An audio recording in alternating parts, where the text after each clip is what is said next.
नमस्कार, स्वागत है आपका। इंडिया टीवी देख रहे हैं आप। आपके साथ मैं हूं प्राची पाराशर। शाम के 5 बज चुके हैं। वक्त हो गया है मुकाबला का।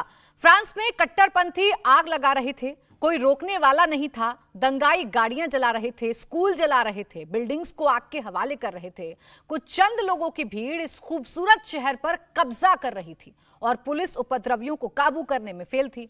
कुछ ऐसी ही तस्वीर इस वक्त फ्रांस की सड़कों पर देखी जा रही है, जहां चारों तरफ दंगा हो रहा है, कट्टरपंथी तांडव मचा रहे हैं। आखिर इस हिंसा के पीछे की सोच क्या है? क्या इस हिंसा के पीछे धर्म विशेष है? लेकिन उससे ज्यादा आबादी तो यूपी के शहरों में मिल जाएगी, तो फिर वहां ऐसी तस्वीरें देखने को क्यों नहीं मिलती हैं? क्या दंगाइयों की शहर जलाने से पहले ऐसे कट्टरपंथियों का इलाज जरूरी है? क्या योगी मॉडल के पास ऐसे कट्टरपंथियों का इलाज है? इसी मुद्दे पर चर्चा करेंगे, लेकिन उससे पहले एक रिपोर्ट आपको दिखाते हैं।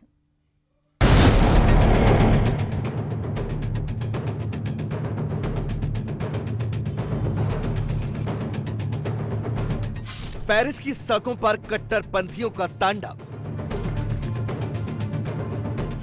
बिल्डिंग और गाड़ियां जलाई गई, स्कूलों में आग लगाई गई। कट्टरपंथियों के सामने पुलिस भाग रही है।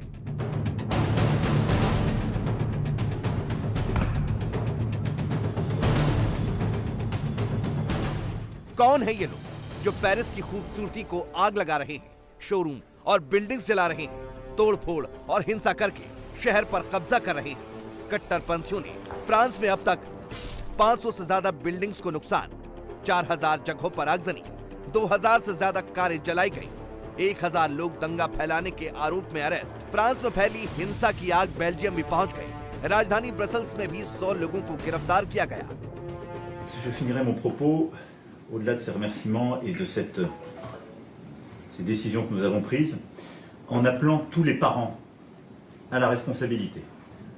Il est clair que le contexte que nous vivons, on le voit, est la résultante de groupes parfois organisés, violents et équipés, que nous condamnons, que nous appréhendons et qui seront judiciarisés. Nous avons vu sur plusieurs d'entre elles, Snapchat, TikTok et plusieurs autres, à la fois l'organisation de rassemblements violents se faire, mais une forme de mimétisme de la violence, ce qui, chez les plus jeunes, conduit à une forme de sortie du réel. Et on a le sentiment parfois que certains d'entre eux vivent dans la rue les jeux vidéo qui les ont intoxiqués. France में हिंसा plan तरीके से की गई, हथियार जुटाए गए, उसके बाद सड़कों पर जमकर आगजनी और उपद्रव किया गया। अब कुछ लोग इस हिंसा के लिए धर्म विशेष को टारगेट कर रहे हैं, लेकिन आंकड़ों पर नजर डालें तो मुस्लिमों की जितनी आबादी फ्रांस में है, उतनी आबादी तो यूपी के शहरों में रहती है। यूपी के मुरादाबाद में 51%, रामपुर में 51%, बिजनौर में 43%, सहारनपुर में 42%, मुजफ्फरनगर में 41%, अमरोहा में 41%, बलरामपुर में 38%, बरेली में 35%। अब अगर आबादी पर नजर डालें तो फ्रांस की पॉपुलेशन 6.5 करोड़ से ज्यादा है, तो वहीं यूपी में मुस्लिम आबादी ही 3.5 करोड़ से ज्यादा है। आंकड़े साफ बता रहे हैं कि मुस्लिम आबादी के मामले में यूपी पेरिस से कहीं आगे है, लेकिन भारत में कट्टरपंथियों से निपटने के लिए अलग व्यवस्था है। यूपी में देखिए, मौसम शांत है, बड़े बड़े आयोजनों और घटनाओं पर भी ऐसे दृश्य देखने को नहीं मिलते। इस रेडिकलाइजेशन से निपटने के लिए सीएम योगी ने अपना मॉडल बनाया है, और वो मॉडल है जो जिस भाषा में समझेगा उस भाषा में समझाएंगे। क्या ऐसी ही व्यवस्था की जरूरत दुनिया के और कई शहरों को है? ये कट्टरपंथी फिर किसी शहर को अपना निशाना बनाए, आग लगाकर अवैध कब्जा करें? उससे पहले इस सोच का इलाज जरूरी है। क्या इस रेडिकलाइजेशन से बचने के लिए योगी मॉडल के अप्रोच की जरूरत है?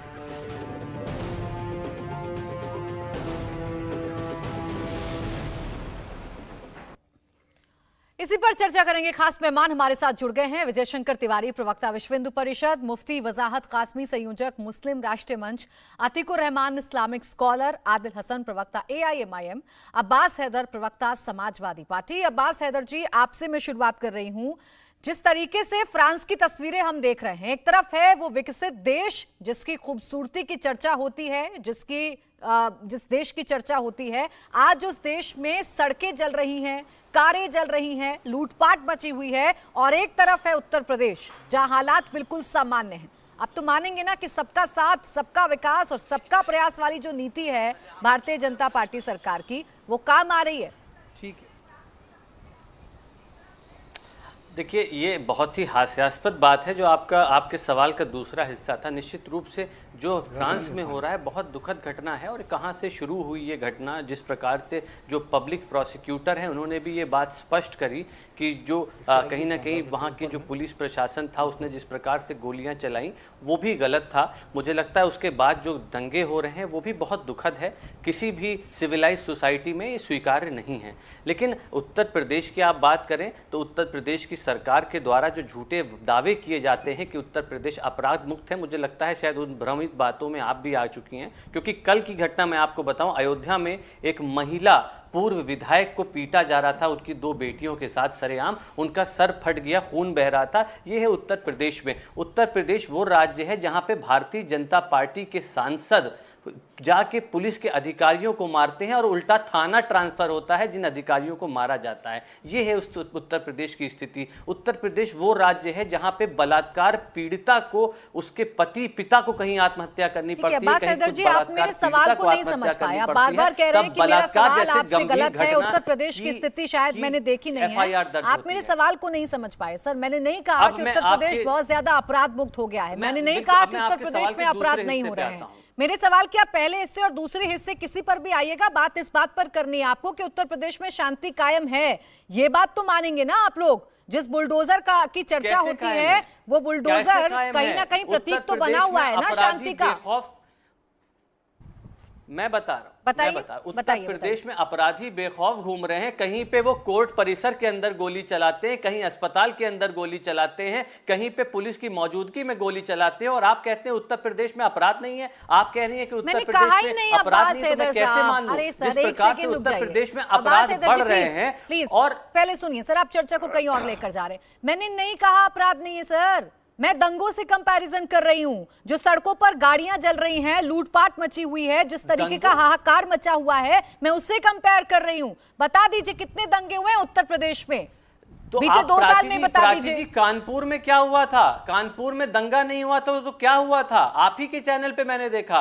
क्या बुलंदशहर में क्या हुआ था जब इंस्पेक्टर सुबोध की हत्या हुई थी, पुलिस की गाड़ियां जलाई गई थी? ये क्या, ये दंगा नहीं है तो क्या है? एनसीआरबी के आंकड़े उठा लीजिए तो दंगे और बलवों की आपको संख्या मिल जाएगी उत्तर प्रदेश में। उत्तर प्रदेश सरकार के झूठे दावों पे मत जाइए। आज हो क्या रहा है, ऐसे फ्रॉड और फेक लोगों की ट्वीट को उत्तर प्रदेश सरकार रिट्वीट कर रही है जो कह रहे हैं कि फ्रांस में योगी आदित्यनाथ जी के मॉडल की आवश्यकता है, जिन्होंने अपना नाम भी बदल दिया है, अपने बाल रंगा लिए। ऐसे रंगे सियार की बात पे हम चर्चा कर रहे हैं। ये बहुत हास्यास्पद विषय है। नहीं, चर्चा उस बात पर नहीं कर रहे हैं अब्बास हैदर साहब। आपको ये हास्यास्पद लग रहा हो, लेकिन ये भी एक बहुत सेंसिटिव मुद्दा है।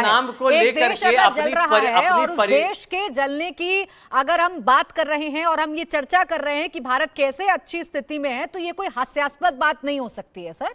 ये कोई हास्यास्पद बात नहीं है। थोड़ी इसकी सेंसिटिविटी को समझ लीजिए। वहां पर आप देखिए ना कैसे एक समुदाय विशेष के लोग सड़कों पर आए हुए हैं। एक सेकंड रुक जाइए सर, आप हर मामले में कंपैरिजन करते हैं भारत का। उत्तर प्रदेश के लोग इतने संयमित हैं कि उत्तर प्रदेश सरकार के पहले सवाल सुनेंगे ना सर, उसके बावजूद जो संयमित रहते हैं और रहेंगे ना। सिर्फ हास्यास्पद शब्द का इस्तेमाल कर देने से आपकी बात खत्म नहीं हो जाएगी ना। पहले सवाल सुनिए, उसके बाद फिर आप जवाब दीजिए। पहली बात तो ये एक सेंसिटिव इशू है जिस पर हम चर्चा कर रहे हैं। दूसरी बात ये कि जब आप कंपैरिजन करने लग जाते हैं और आप मौजूदा सरकार के लिए ये नैरेटिव बनाते हैं कि मुसलमान विरोधी है, तो वो तस्वीर आपको देखनी चाहिए ना जो पेरिस से आ रही है। यहाँ तो सब शांति है, सब मिलजुल कर रह रहे हैं, फिर आपको क्यों कमियां नजर आती हैं? देखिए, मैंने जो हास्यास्पद बात करी वो मैंने उस ट्वीट के बारे में करी जो उत्तर प्रदेश की सरकार के द्वारा रिट्वीट किया गया है। चर्चा आपको देख लेनी चाहिए थी सर, उस पर चर्चा नहीं हो रही है फ्रांस में। उस ट्वीट पर चर्चा नहीं हो रही है, हालात पर चर्चा हो रही है, क्योंकि एंगल यूपी मॉडल पे जा रहा है। अंतर करिए सर, घटना फ्रांस पे हो रही है और बात यूपी मॉडल पे हो रही है। ये बात हास्यास्पद थोड़ा सा अंतर कर लीजिए, क्योंकि मैं आपको बताना चाहता हूं, ट्वीट का जिक्र ना तो मैंने किया है ना किसी और ने किया है। बात तस्वीरों की है, तस्वीरों पर आ जाइए। वो गया उसी विषय पे है। मैं उसी पे आ रहा हूं। देखिए जो घटना फ्रांस में हो रही है निश्चित रूप से बहुत ही दुखद घटना है। और इतने अगर एक व्यक्ति के ऊपर पुलिस के द्वारा गोली चलाई जाती है, उसके ऊपर दंगे होते हैं, लेकिन ऐसी घटनाएं उत्तर प्रदेश में कितनी हुई हैं। आपको याद होगा लखनऊ में 1 वर्ष पहले एक IT इंजीनियर के ऊपर पुलिस ने गोली चलाई थी। किस प्रकार से गोरखपुर में पुलिस वालों ने समुदाय विशेष को टारगेट किया जा रहा था उत्तर प्रदेश में, मार के हत्या कर दी। इस तरह की घटनाएं उत्तर प्रदेश में होती है, लेकिन हमारे जो सरकार है, जो हमारा प्रदेश की जनता का संयम है, हम निश्चित रूप से कानून को अपने हाथ में नहीं लेते। जो फ्रांस के लोगों ने किया है। एक सेकंड रुक जाइए। आदिल हसन जी, सबसे ज्यादा आप लोगों को बुराइयां नजर आती हैं, सबसे ज्यादा आप लोग कहते हैं कि मौजूदा सरकार चाहे केंद्र की हो चाहे उत्तर प्रदेश की हो, जहां जहां भारतीय जनता पार्टी की सरकारें हैं, आपको लगता है मुसलमानों को टारगेट किया जा रहा है, आपको लगता है मुसलमानों को धकेला जा रहा है पीछे, उनके साथ ज्यादती की जा रही है, जुल्म की जा रही है। लेकिन जब आप कंपेयर करेंगे पेरिस से तो मानेंगे ना हम तो बहुत अच्छी स्थिति में है। मैम, मैं पहली बात यह है कि हम क्यों Paris, France, Italy, Pakistan, Bangladesh से मेरे क्या मतलब है भाई। मणिपुर जल रहा है, कभी 1 घंटा का शो करवा दीजिए, चलिए इंडिया टीवी का चैनल के साथ। 50 दिन हो गया मणिपुर जल रहा है, लेकिन प्रधानमंत्री जी को चिंता नहीं है, योगी आदित्यनाथ जी को चिंता नहीं है, मिस्टर जेपी नड्डा जी को चिंता नहीं है। हम देश की बात करेंगे, 150 रुपए का टमाटर बिक रहा है, हम फ्रांस पे चर्चा करेंगे। चर्चा नहीं करते आपसे। मैम चलिए ना मेरे साथ, चलिए मेरे साथ आप ही चलिए, चलिए मणिपुर चलिए। 45 दिन 50 दिन में आप लोग ने कितना कवर किया है, देश देखा है। मेरे सहयोगी गए हुए हैं, मुझे जाने की इससे पहले आज ना 50 दिन से मणिपुर चल रहा है मैडम, मुझे टीवी पर बैठकर आपसे ये नहीं जानना है कि मणिपुर के हालात कैसे हैं और कैसे नहीं है। मुझे फ्रांस से मेरे सहयोगी गए हुए हैं, ग्राउंड जीरो से रिपोर्टिंग कर रहे हैं, देख लेते सर, मतलब 50 दिन में बताइए कि नेशनल चैनल कितना आदिल कवर हसन किया साहब है। देख लेते तो शायद यहाँ बैठकर आपकी बातें ना करते। जितना तत्परता दिखलाई है फ्रांस के लिए, जितना बेचैनी फ्रांस के लिए दिखलाई है, उतना मणिपुर के लिए दिखला देते प्रधानमंत्री अमित शाह साहब। तो लगता है कि देश के लोगों के लिए दिखला रहे हैं। चैनल पर ना बैठा करें, हम डेली देख रहे हैं आपका चैनल, आपके चैनल में डेली बैठ रहे हैं। आपका एजेंडा, आप अपने एजेंडे को मत चलाया करें, राहुल गांधी गए हैं, अपने एजेंडे को मत चलाया करें प्लीज। मणिपुर की बात होती है, मणिपुर की बात होगी, मणिपुर की बात होती रहेगी, लेकिन आज जिस टॉपिक पर चर्चा कर रही हूँ उस पर बोलिए सर। नहीं, आप टॉपिक, आप देश के टॉपिक पे नहीं कर रहे हैं। देश में 150 रुपए टमाटर बिक रहा है, आप पाकिस्तान का टमाटर पे चर्चा कर रहे हैं, आप बांग्लादेश के मछली पे चर्चा कर रहे हैं। आज पेट्रोलियम 110 रुपए पेट्रोल बिक रहा है। एक फर्जी ट्वीट, एक आदमी फर्जी नटवर लाल के ट्वीट पे योगी आदित्यनाथ रीट्वीट कर रहे हैं। अगर नटवर लाल इतना प्यारा, योगी जी चले जाए फ्रांस, छोड़ दे उत्तर प्रदेश, किसी दूसरे को बना दे मुख्यमंत्री, चले जाए वहीं पर, अच्छा रहेगा। कम से कम मदरसा मॉडर्नाइजेशन के नाम पर जो पैसा रोका है, दूसरा कोई सरकार आएगी तो कर देगा। फर्जी इनकाउंटर नहीं होगा, किसी गरीब के घर पे बुलडोजर नहीं चलेगा। कम से कम एक जाति विशेष पर कोई हाथरस और लखीमपुर खेरी नहीं होगा। बोल दीजिए चले जाए फ्रांस, अगर इतना फ्रांस से मोहब्बत है तो चले जाए भाई। देश जल रहा है ना मणिपुर, प्रधानमंत्री यूक्रेन का जंग रोकवाए, कहे नहीं मणिपुर रोकवा रहे हैं। ठीक है, बतलाइए मणिपुर पे क्यों आज तक प्रधानमंत्री का मुंह में दही जमी है। ठीक है आदिल हसन जी, हालांकि देखिए आप देश के माननीय प्रधानमंत्री, अब सर मैंने सुना ना आपको, मेरी बात भी सुन लीजिए। रही बात आपकी मणिपुर पर सेंसिटिविटी दिखाने की, सर अच्छी बात है, हर एक भारतीय को दिखानी चाहिए, मणिपुर पर बात होनी चाहिए। मणिपुर की एक पूरी विस्तृत रिपोर्ट इससे पहले मैंने चलाई है, आप कहेंगे तो मैं आपको लिंक भेज दूंगी, वहां के हालात कैसे हैं, वहां पर कैसी ग्राउंड रिपोर्टिंग हो रही है, ये आप तो मुझे कम से कम नहीं सिखाएंगे। और रही बात सर, एक सेकंड, शुक्रगुजार हूं आपका कि आपने चलाया। आदिल हसन साहब, आपको शुक्रगुजार होने की जरूरत नहीं है, यह हमारी जिम्मेदारी है और कैसे जिम्मेदारी निभानी है ये हम बखूबी जानते हैं। रही बात अगर पेरिस की हम चर्चा कर रहे हैं तो आपको क्या आपत्ति हो रही है? रुक जाइए ना एक सेकेंड, आपको क्या आपत्ति हो रही है? पेरिस के हालात की अगर हम बात कर रहे हैं, वहां की सड़कों पर अगर हम उपद्रव देख रहे हैं, एक समुदाय विशेष की अगर चर्चा हो रही है और वही समुदाय विशेष अगर भारत में सुरक्षित है, यहाँ हालात अच्छे हैं, चर्चा करने में क्या आपत्ति है आपको?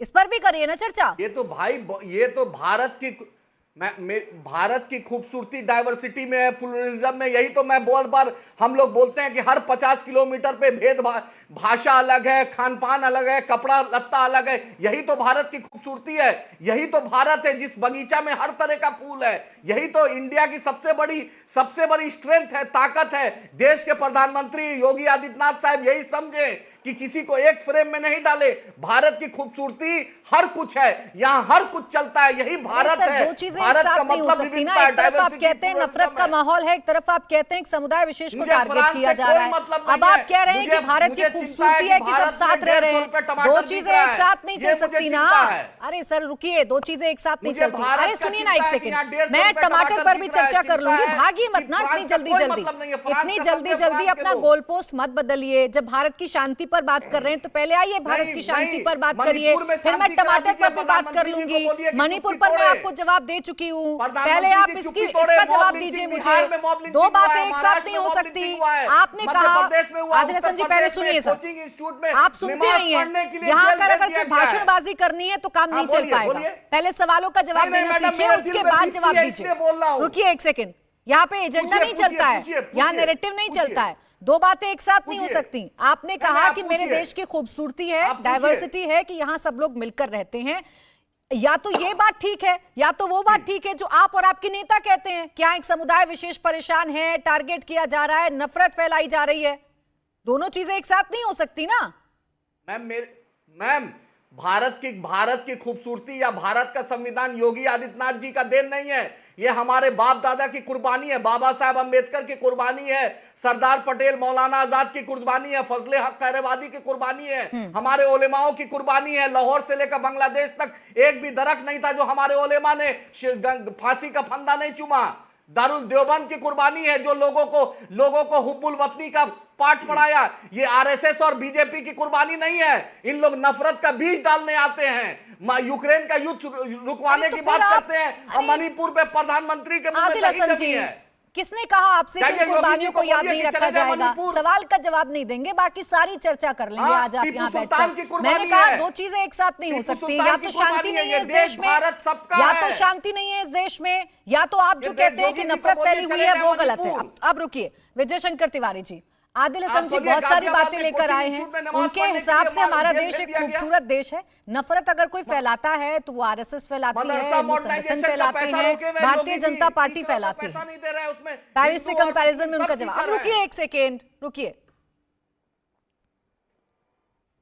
देखो प्राची, क्या है कि ये बात तो सही है कि भारत बहुत सुंदर है और यहाँ की सारी संस्कृति बहुत सुंदर है, लेकिन ये जो बात कर रहे हैं तो जहाँ इनकी आबादी बहुत थोड़ी होती तभी तक सुंदरता बनी रहती है। आप बताइए, कश्मीर में ये सुंदरता नहीं थी क्या?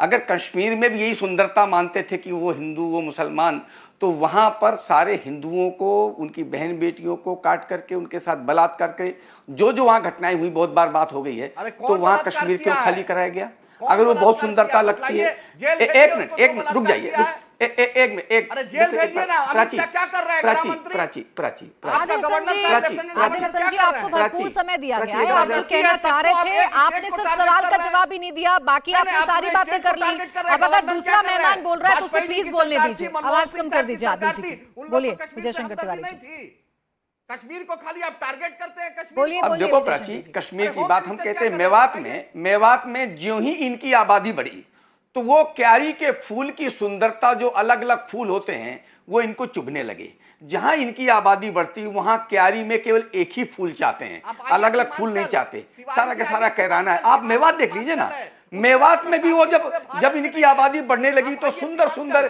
क्यारी के बहुत सारे आइए ना फूल सीमांचल इनको बिहार चुभने में लगे। आइए, उससे ज्यादा वो फूल मोहब्बत इनको का कोई अच्छे नहीं इलाका लगते नहीं है पूरे हैं। देश अभी बात भाई देखो, इनको या तो म्यूट करिए आप प्राची। आदिल हसन साहब, ऐसे प्राची को चर्चा नहीं म्यूट हो करिए पाएगी तो मैं ना। एक बोलूंगा। नहीं, सेकंड मैं रुक नहीं जाइए, बोलूंगा। उनको अपनी बात रखने दीजिए। आपके पास आऊंगी, काउंटर मैं कर नहीं लीजिएगा। चर्चा को खराब मत करिए ना प्लीज, आपको भरपूर मौका दे दिया मैंने। ठीक, खराब बोलिए नहीं, तिवारी सच बोल रहा हूं। अब देश की सुंदरता देखो प्राची, देश की सुंदरता ये चाहते ही नहीं है। इसलिए नहीं चाहते कि इनको सुंदरता अच्छी नहीं लगती है, ये दूसरे से लड़ेंगे। अगर दूसरे लड़ने के नहीं मिलेंगे तो आपस में लड़ेंगे ये। आप एक बात बताइए, फ्रांस की बात कर रहे हैं, चूंकि इस्लाम जो है इंटरनेशनल कम्युनिटी है, ये केवल एक जगह की कम्युनिटी नहीं है, इसलिए इस पर हर बार चर्चा होती है। क्योंकि जब आपने देखा होगा कि टर्की के बादशाह को अपदस्थ किया अंग्रेजों ने और 25,000 हिंदुओं को इन्होंने यहां मार दिया, तो ये इंटरनेशनल कम्युनिटी, जब भी कहीं भारत के बाहर कोई बात होगी तो भारत में इसकी चर्चा होगी। आप बताइए, शार्ली हेब्दो पत्रिका, देखो प्राची, इनको चुप कराइए पहले। आदिल जी, प्लीज बीच में मत बोलिए ना, प्लीज एक मत भी शब्द बोलिए। नहीं बोलना इनके बीच अरे में। खराब, आप तो बड़ी सेंसिटिविटी की बात कर रहे हैं, आपको इस देश की बड़ी चिंता है तो थोड़ी बात आने दीजिए बाकी लोगों की, थोड़ी सेंसिटिविटी आप भी दिखा लीजिए, दूसरों से उम्मीद करते हैं तो प्लीज अपने पर भी लागू करिए। बोलिए तिवारी जी। प्राची, शार्ली हेब्दो पत्रिका में एक कार्टून छपा जिसको बेअदबी मानी गई और उस बेअदबी को लेकर के वहां पर 10 से ज्यादा 14 लोगों को काट दिया गया, मार दिया गया, गोली मार दी गई। लेकिन ये जो घटना घटी है ये कानून का मामला था, इसमें बेअदबी तो नहीं थी। तो इसका मतलब है जब ये कुरान की बात करते हैं, अपने इष्ट की बात करते हैं, ये सब बनावटी मुसलमान हैं, इनको मुसलमानों से कुछ लेना देना नहीं है, इनको केवल हिंदुस्तान की खूबसूरती को बिगाड़ना एकमात्र उद्देश्य है। बताइए, योग तो लोगों को जोड़ता है भारत में, तो ये किन दुनिया की में बात योग कर रहे जोड़ने हैं? लगा, एक सेकंड, लेकिन विजय शंकर योग तिवारी इनको जी, छूने जब लगा। आप इन शब्दों का इस्तेमाल कर रहे हैं, एक सेकंड सर, एक सेकंड, थोड़ा सा स्पेसिफाई हो जाते हैं। ये आप किसकी बात कर रहे हैं? आदिल हसन जी की बात कर रहे हैं, उनकी पार्टी की बात कर रहे हैं, या देश के हर एक मुसलमान की बात कर रहे हैं आप? मैं इस कम्युनिटी की बात कर रहा हूं, नहीं, मैं किसी पार्टी की बात नहीं कर रहा हूं, मैं किसी व्यक्तिगत बात नहीं कर रहा हूं, मैं कोई आबिद हसन की बात नहीं कर रहा हूं, मैं कम्युनिटी की बात कर रहा हूं। इस कम्युनिटी की सोच की बात बता रहा हूं मैं कि ये बनावटीपन कब तक चलेगा। यानी आप बताइए कि ये कहते हैं हमारे कुरान में लिखा है, लेकिन कुरान की बात मानते हो क्या? कैसे सोचती है? आप मानते तो है नहीं। अरे नहीं तिवारी जी, ये आपने कैसे तय कर लिया कि कम्युनिटी कैसे सोचती है, कैसे नहीं सोचती है? ये दो लोग बोल चुके हैं, कम्युनिटी की बात नहीं है क्या? इन्होंने मैं कम्युनिटी की बात कर रहा हूँ। अरे रुक जाइए आदिल जी, मुझे बात करने दीजिए, क्यों भूल जाते हैं यहाँ पर? मुझे सवाल करना है, आपको नहीं। 2 मिनट रुकिए। वो भी हमने ही बनाया था, वो हमने ही बनाया था, वो भी हमने ही बनाया था। फिर मैं कहता हूं कि इस देश में क्या थे? केवल 2-3% ऐसे लोग होंगे जो बाहर का डीएनए होगा, भारत बाकी सारे के सारे भारत के डीएनए के लोग हैं। लेकिन उस समय जब स्वतंत्रता के बाद जो चुनाव हुए उसमें मुस्लिम लीग को जिन 20% लोगों ने वोट नहीं दिया, आंकड़ा आपके पास कैसे आया है? और इतनी नफरत क्यों विजय शंकर तिवारी जी? 20% लोग इतनी आज भी नफरत क्यों exist विजय शंकर करते हैं। तिवारी जी? ये आज भी आंकड़ा accept आपके करते हैं, पास देश के कैसे साथ आ खड़े गया? रहते हैं। ये आंकड़ा आपके पास कैसे आ गया? ये तो गलत बात कर रहे हैं आप देश की एक कम्युनिटी को अगर इस तरीके से आप खोज लीजिए बदनाम प्राची, करने की आप खोज कोशिश लीजिए, करेंगे तो गलत गूगल है आपके विजय पास शंकर है। तिवारी नहीं, जी। प्राची, ना, ये देश गलत बात। जितना आपका है प्राची, नहीं, उतना गलत बाकी बात। लोगों का भी आपके है। पास ये गूगल देश है, आप एक खोज सेक्युलर लीजिए, देश है आप देख लीजिए। तिवारी जी, ये देश एक सेक्युलर देश है, जितना अधिकार आपका है उतना बाकी कम्युनिटी का है। क्या मैं बात कर रहा हूं कि आप प्राची उसको देख लीजिए जाकर के, उस समय का क्या प्रतिशत रहा था। मैं कहता हूं उस समय कांग्रेस की पार्टी हिंदू पार्टी थी, मुस्लिम लीग मुस्लिम पार्टी थी, ठीक है, मुस्लिम लीग अतीकुर देश के रहमान बंटवारे में साझीदार थी। ठीक है। इसके बाद भी जो लोग अब आ रही बाहर हूं, गए, आदिल जी, एक सेकंड जब रुकिए, चुनाव दो हुए, मेहमान और हैं, उनका कमेंट लूंगी, फिर आपके पास वोट आऊंगी। दिया था। अतीकुर रहमान जी, जो विजय शंकर तिवारी जी कह रहे हैं, या फ्रांस के बाद जो एक चर्चा शुरू हो गई है, फ्रांस की तस्वीरें कितना सिखाने वाली हैं? फ्रांस की इन तस्वीरों से जब हम भारत का कंपैरिजन करेंगे तो क्या हम ये नहीं कह सकते कि हम बहुत अच्छी स्थिति में हैं? क्या हम एक तारीफ नहीं कर सकते कि स्थिति ठीक है, सरकार कम से कम कंट्रोल तो करती है?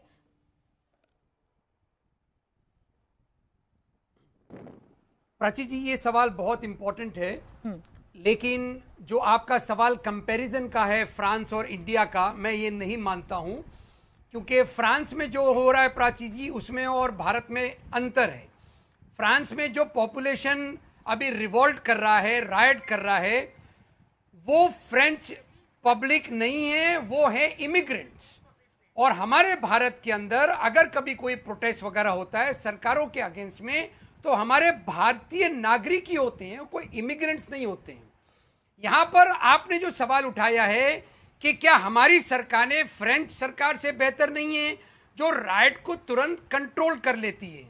इसका सीधा सा जवाब यह है प्राची जी कि जब आपने देखा होगा कोर्ट की फटकार लगी थी, जब मुसलमानों की तस्वीरें योगी सरकार ने लगा दी थी बड़े बड़े बैनर बनाकर, और कोर्ट ने फटकार लगाई थी कि आपने किसकी इजाजत से ये मुसलमानों की तस्वीरें लगाई है एंटी सीएए के प्रोटेस्ट के दौरान। तो अगर आप गन कल्चर की बात कर रही हैं तो आपको कॉम्प्रोमाइज करना पड़ेगा रूल ऑफ लॉ में। यहां पर योगी सरकार को इसीलिए श्रेय नहीं जाता है क्योंकि योगी सरकार या बीजेपी की सरकार अन्य राज्यों में वो रूल ऑफ लॉ को नहीं मानना चाहते हैं, बल्कि रूल ऑफ गन को मानना चाहते हैं। जो मैक्रोन सरकार आज कर रही है वो रूल ऑफ गन हो सकता है, लेकिन रूल ऑफ लॉ नहीं हो सकता है प्राची जी। यहां पर इमिग्रेंट्स के अगेंस्ट में फ्रांस के सरकारों ने अभी तक के ऐसे ब्रिजेस क्यों नहीं पैदा किए? क्योंकि देखिए, जो एक्सपर्ट ओपिनियन है फ्रेंच पॉपुलेशन के रिगार्डिंग वो ये है कि इमिग्रेंट पॉपुलेशन बढ़ता जा रहा है क्योंकि फ्रांस की इकोनॉमी डिपेंडेंट है इमिग्रेंट्स के ऊपर।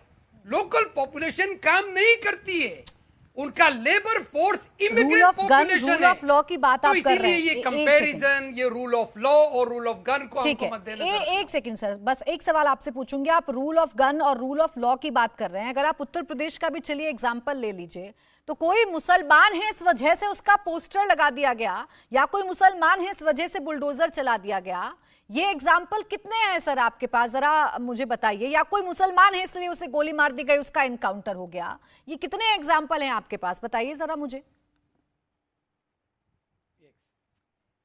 प्राची जी, ये एग्जाम्पल गिने चुने इसीलिए हैं, मैंने पोस्टर्स का एग्जाम्पल खास तौर पे इसीलिए दिया क्योंकि ये गन कल्चर वाली जो सरकार है जब तक सत्ता में रहेगी, कैसे आप उम्मीद कर सकती हैं ये जो केसेस हैं ये सही अंजाम पे पहुंचेंगे, अदालतों में नहीं पहुंचेंगे। आपने देखा पुलिस वाले कैमरा तोड़ रहे थे, तो यानी एविडेंस मिटाया जा रहा था। बुलडोजर चलाने का माइनॉरिटीज में मतलब ही ये है कि एविडेंस खत्म हो रहा है, पेपर्स कहां से लाएंगे? जब सरकारी एविडेंस खत्म कर देगी, कि सरकारी ये आपको रूल ऐसा ऑफ लॉ क्यों को नजर तोड़ आता है देगी। कि सिर्फ मुसलमानों पर बुलडोजर चला? आपको ऐसा क्यों नजर आता है कि मुसलमान है इस वजह से गोली चली? आप उसके पीछे का बैकग्राउंड तो देखेंगे ना, आप देखेंगे ना किस बिना पर कार्रवाई हुई है। और बुलडोजर चलना अगर इतना गलत था तो सुप्रीम कोर्ट में आप चले जाते, आप कोर्ट में जाके अपील करते और शायद आपको कोई राहत मिल जाती, क्योंकि अभी तक मुझे जो जानकारी है कोर्ट ने इसे गलत नहीं ठहराया है। इतना ही गलत हो रहा होता, इतनी ही चीजें नाजायज होती तो कोर्ट दखलंदाजी करते हैं हमारे देश में, और अधिकारों का हनन हो रहा होता है तो वहां पर भी अधिकार दिलाए जाते हैं। इस पर मैं जवाब लूंगी। मैं कासमी साहब आपके पास भी आऊंगी, मैं आपके पास नहीं आ पाई हूं, माफी चाहूंगी। एक छोटा सा ब्रेक ले रही हूं, फौरन वापस लौटेंगे, चर्चा को यहीं से आगे बढ़ाएंगे।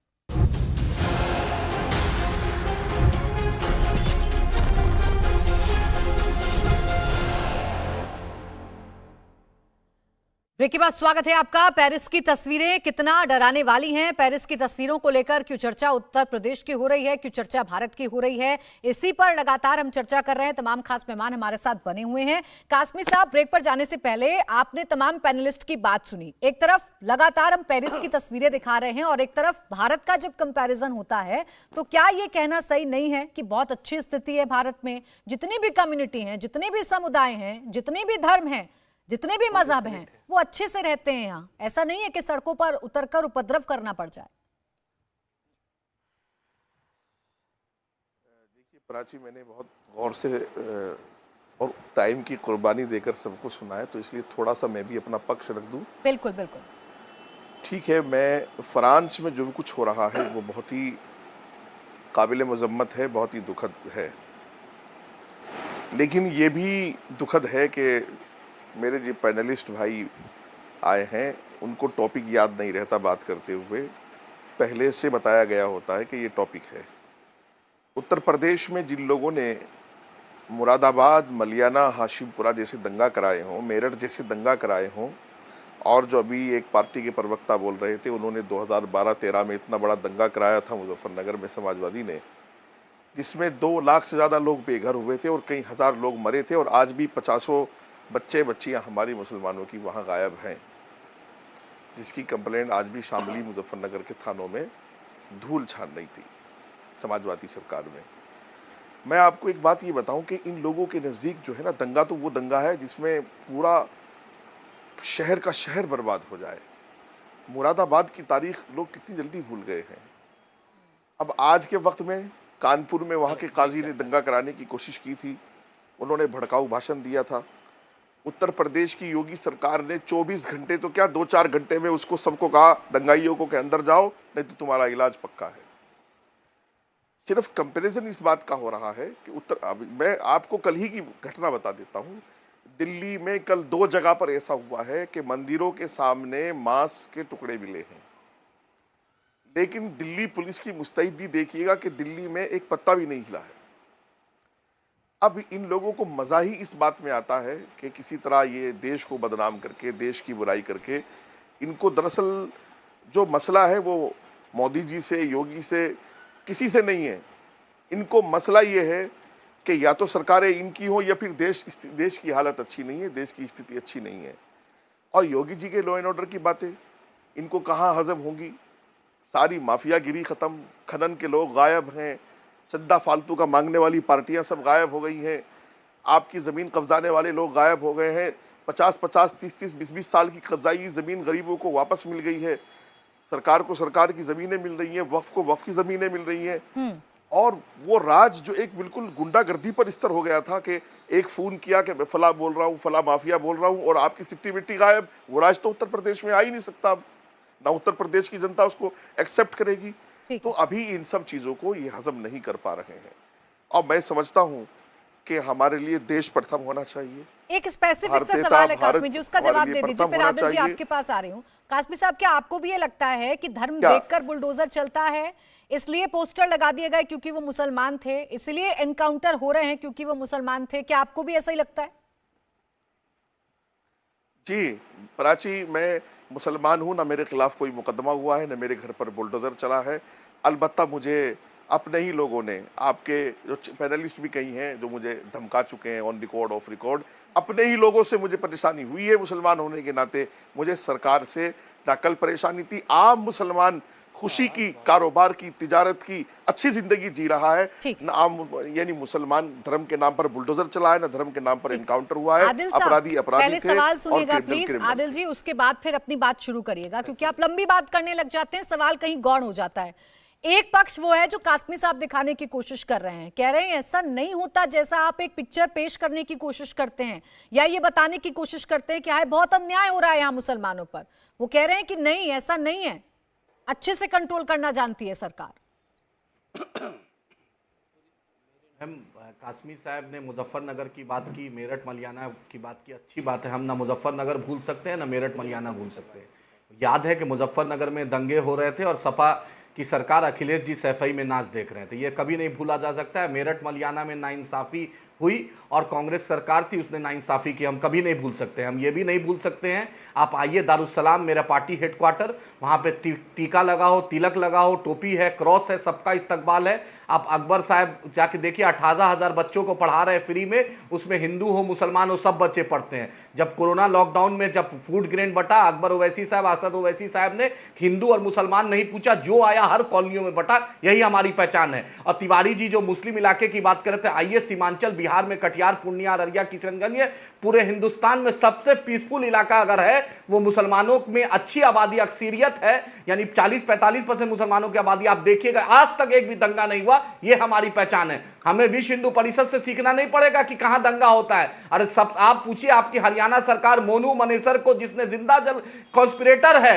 जुनैद और नसीर का राजस्थान में, और उसको हरियाणा सरकार संरक्षण दे रही है, ये आपका कैरेक्टर है। आपका कैरेक्टर है कि खंडवा में, महाराष्ट्र में, नासिक में मॉब लिंचिंग हुआ, आप फेलिसिटेट करते हैं। आपका मंत्री तबरेज अंसारी के जो जिसने जुल्म किया, मारा, उसको माला पहनाता है आपका फाइनेंस मिनिस्टर। ये आपका कैरेक्टर है। आपका कैरेक्टर देश की आजादी में नहीं रहा है। हमने कुर्बानी दी है, इसलिए दर्द होता है। हम इंडिया की बात अगर आपने की, अब सुनिए सर, एक सेकंड आदिल जी, सवाल सुन लीजिएगा, सवाल सुनने के बाद जवाब दीजिएगा, वरना मुझे आपकी आवाज थोड़ी कम करवानी पड़ जाएगी। सवाल सुनिए, एक काउंटर सुनिए, एक सेकंड कासमी जी में। इनका कैरेक्टर भी सरतन से जुदा है।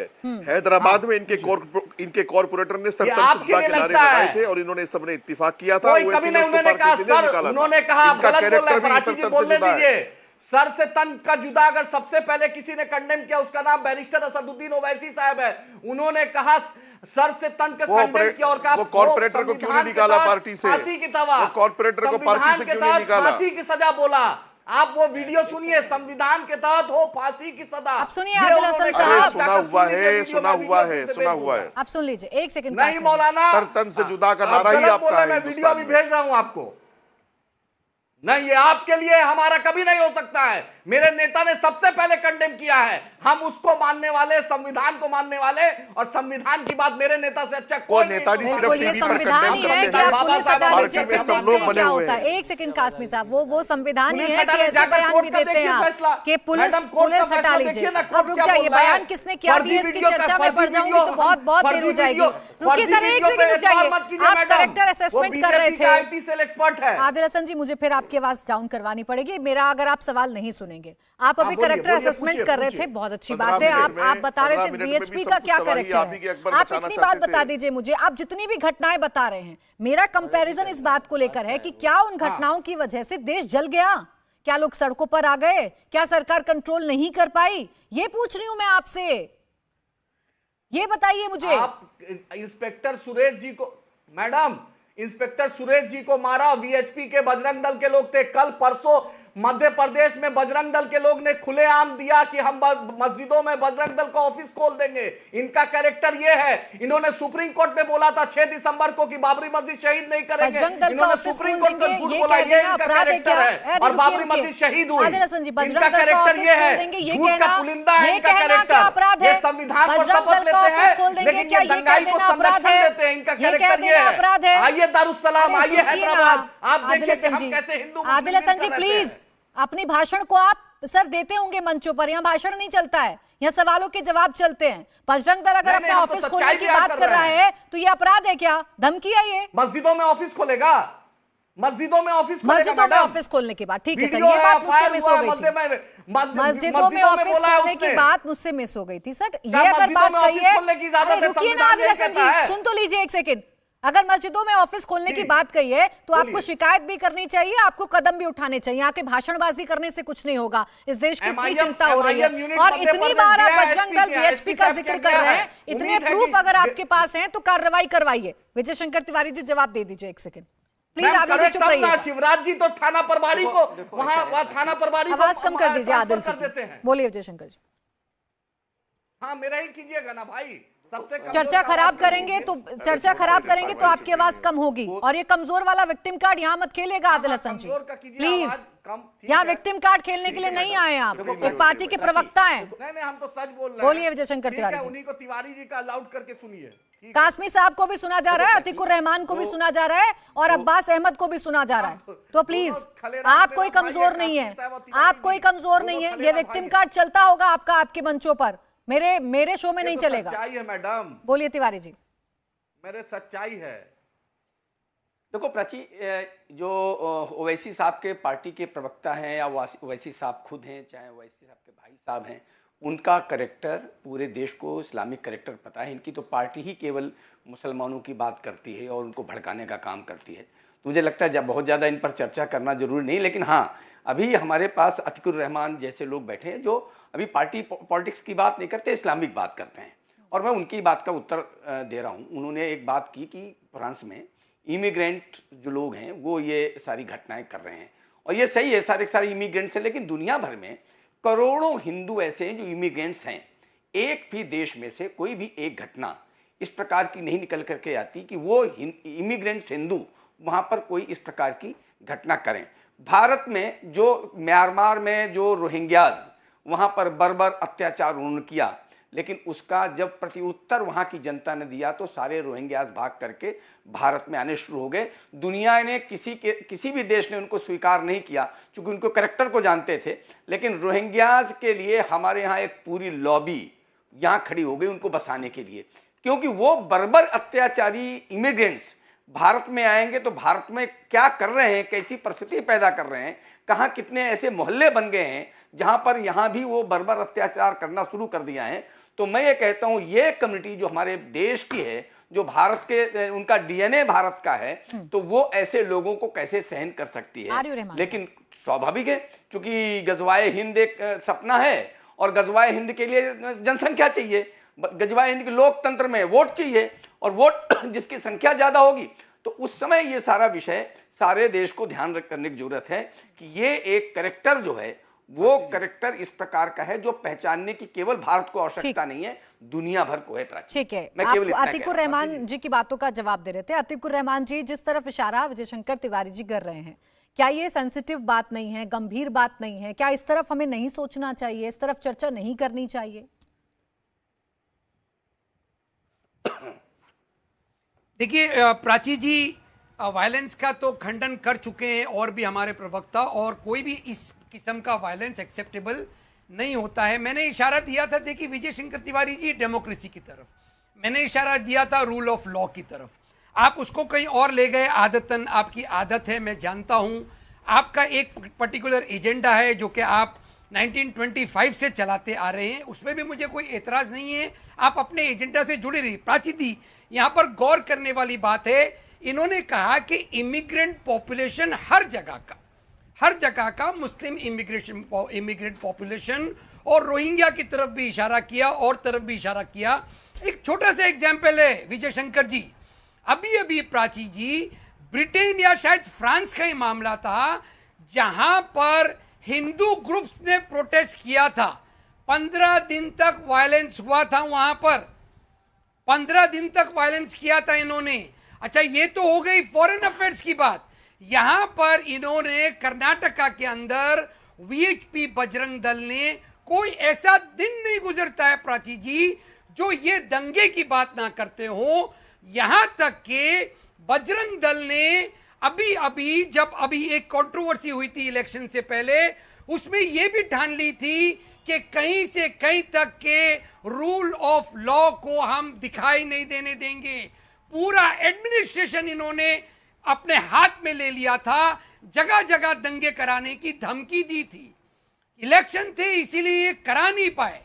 दूसरी इंपॉर्टेंट बात यह है, आप सिर्फ कोई भी वैलेंटाइन डे के 5 दिन पहले का रूल ऑफ लॉ की पिक्चर बात ले कर रहे हैं लीजिए, आप, और या अगर न्यू ईयर, मैं आपकी बात न्यू मान ईयर लूं, से एक 5 सेकंड दिन सर, पहले, मैं आपकी बात और मान लूं कि बताइए विजय कि शंकर इन्होंने तिवारी डरा जी धमकाया या नहीं उनके हो, लोग या अपने बजरंग ही दल के लोग लोगों को, धमकी दे रहे हैं, अपने लेकिन ये ही रूल ऑफ लॉ ही लोगों तो को डरा मानने जैसा धमकाया हुआ ना कि कहने के बावजूद कुछ नहीं किया, कोई दंगा नहीं हुआ। आप भी खुद कह रहे हैं ना कि कोई दंगा नहीं हुआ, तो ये तो रूल ऑफ लॉ ही हुआ। कैसे कह सकती है कुछ नहीं किया? वैलेंटाइंस डे से पहले और न्यू ईयर से पहले ये वीएचपी और बजरंग दल अपने ही हिंदू भाई और बहनों को डराती है, धमकाती है। ये रूल ऑफ लॉ है, ये रूल ऑफ लॉ है इनका। ये एक ही रंग की बात कर रहे थे ना कि मुसलमान पूरी दुनिया को एक ही रंग देना चाहते हैं, तो आप कौन से रंग देना चाहते हैं भाई? अब एक्सपोज हो गए प्राची जी। ये आप 2 शब्द आप कह दीजिए इसके बारे में कि ये मैं बिल्कुल कह देती हूँ अतिकुर रहमान जी, लेकिन आप बात को वैलेंटाइंस पर ले गए। अभी आप बात कर्नाटक की कर रहे थे और कर्नाटक में आप बता रहे थे कि इन लोगों ने कैसे खुलेआम कहा कि हम दंगे करवाएंगे, लेकिन दंगे नहीं कराए। रूल ऑफ लॉ मैंने वहां पर मेंशन किया था, लेकिन आप बड़े साफगोई से इसे वैलेंटाइंस पर ले गए। रूल ऑफ लॉ अगर ये लोग नहीं मानते तो क्या दंगे कराने से चूक जाते? कराते ना, अगर खुलेआम कह रहे हैं करवाते दंगे। तिवारी जी एक छोटा सा जवाब दीजिए, फिर आ रही हूँ। आप रूल ऑफ लॉ नहीं मानते। प्राची जी एक्स्ट्रा फोर्सेस बैठी थी, मैं इतना जवाब देता हूँ प्राची जी, इनकी दाल गली नहीं वहां पर। बोलिए। मैं अतिकुर रहमान के, मैं एक पॉइंट, मैं अतिकुर रहमान की बात का जवाब दे देता हूँ। अगर हनुमान चालीसा पढ़ना ये धमकी देना है तो आप समझ सकते हैं किस प्रकार सोचते हैं ये। बजरंग दल ने कहा कि हम सारे देश में हनुमान चालीसा पढ़ेंगे, हम पूरे कर्नाटक में हनुमान चालीसा पढ़ेंगे। पूरे देश में हनुमान चालीसाएं पढ़ी गई, कर्नाटक में पढ़ी गई।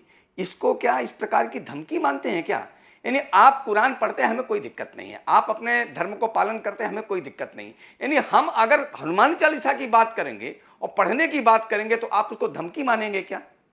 सारे देश में बजरंग दल ने हनुमान चालीसा के पाठ किए। अगर ये धमकी मानते हैं तो आप इनके विषय को सोच सकते हैं किस प्रकार का चिंतन है ये, हिंदू समाज के लिए कैसा सोचते हैं। हिंदू अगर रामायण पढ़ेगा तो धमकी है, हनुमान चालीसा पढ़ेगा तो धमकी है। बोलिए अतिकुर रहमान जी, मान नहीं रहे आप ये बात भी? हनुमान चालीसा करना धमकी देना नहीं, हनुमान चालीसा के पीछे छुपिए नहीं विजय शंकर जी, हनुमान चालीसा के पीछे ना छुपे आप। इस तरह से एडमिनिस्ट्रेशन को धमकी देके विदाउट परमिशन अगर आप कुछ भी करते हैं तो गलत होगा। अच्छा, वैलेंटाइंस डे के ऊपर क्या कहेंगे?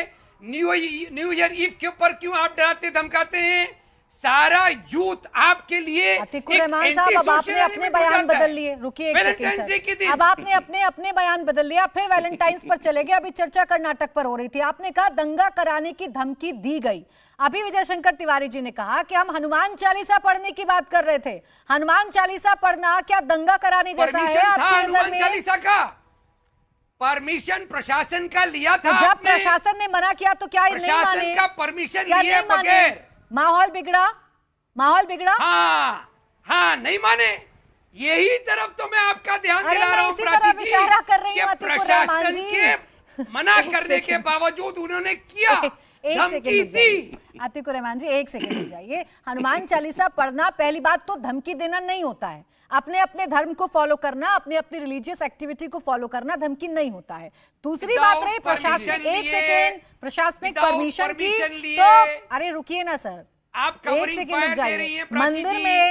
मंदिर आप में कवरिंग फायर दे मैं रही कोई हैं कवरिंग फायर तिवारी नहीं जी दे को। रही हूँ, मैं कोई कवरिंग फायर नहीं दे रही हूँ। मैं सिर्फ इतना आपको बता रही हूँ कि किसी का रिलीजियस अधिकार क्या है। और रही बात प्रशासनिक, आप कह रहे हैं कि प्रशासनिक यहाँ पर, अरे रुकिए ना सर, इतनी जल्दी क्या है? मेरी बात को कंप्लीट तो होने दीजिए, मेरी बात को कंप्लीट तो होने दीजिए ना सर, कंप्लीट होने दीजिए। पब्लिक में भी अगर हनुमान चालीसा पढ़ रहे हैं तो कोई मारपीट तो नहीं की है, और अगर प्रशासनिक अमले ने नहीं दी है परमिशन तो ऐसा तो नहीं है कि जबरदस्ती पढ़ के माहौल को खराब कर दिया। आप कहां से कहां चर्चा को जोड़ गए सर? दंगे की बात पहले आपने कही, फिर आपने हनुमान चालीसा की बात कर दी। हनुमान चालीसा को आप दंगे से कैसे जोड़ सकते हैं अतीकुर रहमान जी?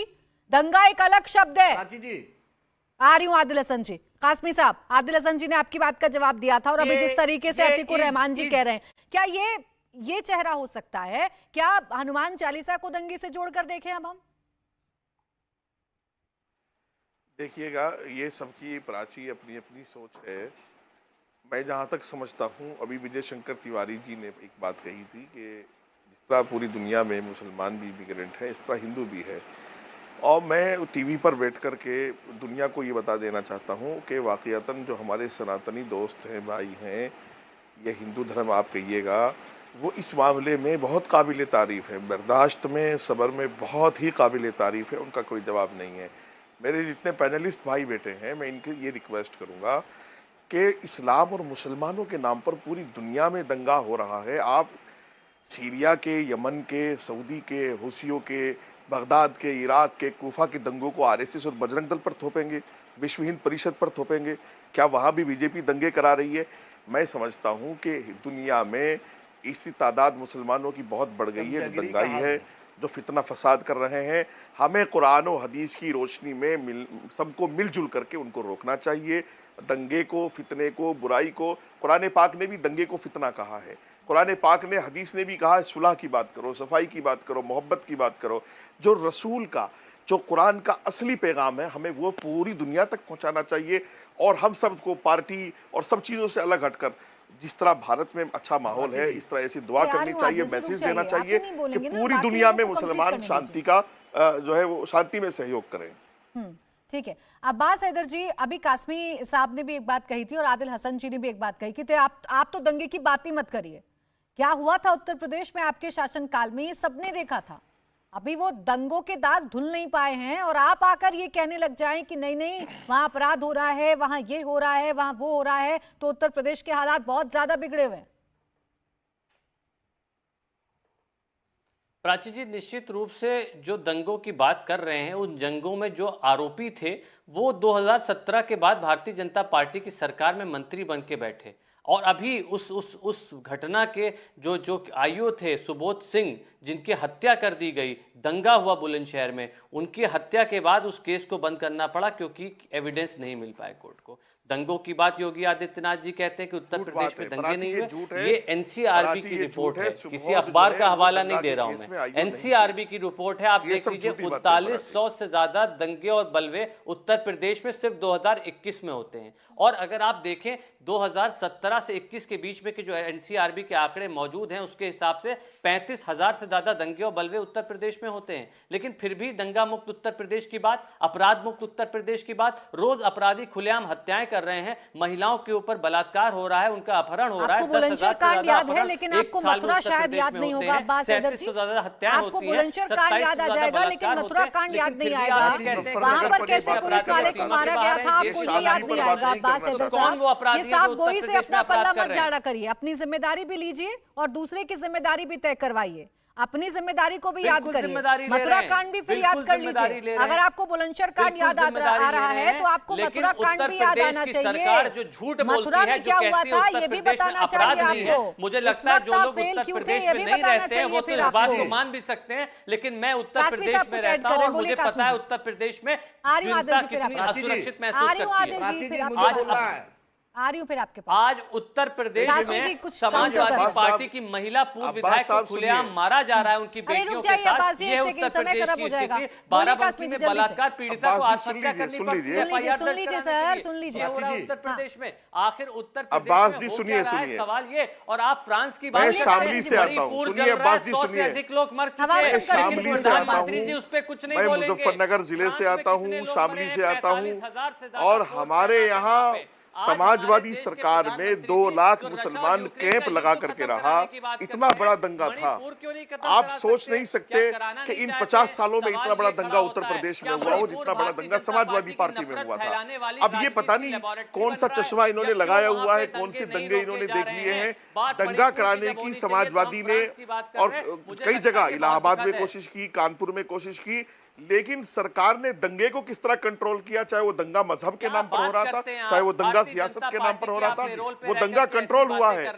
मुजफ्फरनगर की बात क्यों नहीं करना चाहते आप? मुजफ्फरनगर में 2 लाख लोग बेघर हुए हैं, 2 लाख लोग कैंप में रहे। आपके मंत्री थे आदिल हसन जी, आपके पास नहीं आ पाऊंगी, समय समाप्त हो गया है। बहुत बहुत शुक्रिया आप सभी का हमारे साथ इस चर्चा में जुड़ने के लिए। इंडिया टीवी हर वक्त हर जगह डाउनलोड करने के लिए सर्च करें India TV news Google play store या ऐप स्टोर पर।